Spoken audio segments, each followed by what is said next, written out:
Hello, today I'm going to show you how to turn any PDF into a template in WeBrand. With our powerful PDF editor, you can import almost any PDF and convert it into a live, editable template, creating a single source of truth for your brand's content. With the full PDF editor, there is no need for expensive third-party tools.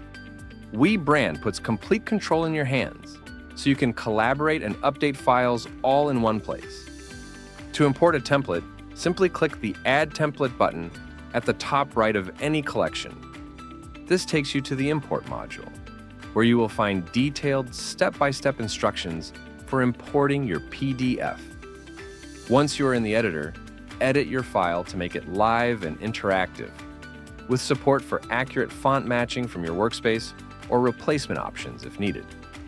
You can also specify measurement units, pixels, inches, millimeters, or centimeters to match your brand's design standards. Here you can replace images, update backgrounds, edit texts, customize fonts and styles, manage template permissions for your team, and much more.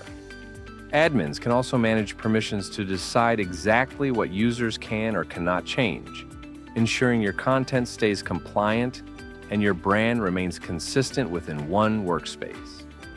You can make every part of your PDF, text, images, backgrounds, logos, colors, styles, QR codes, and design elements, fully editable. Just save your changes, and you now have a live, fully editable PDF template in WeBrand. With just a few clicks, your brand's materials become centralized, editable, and always up to date. Check out more about WeBrand Enterprise Template Solution at webrand.com.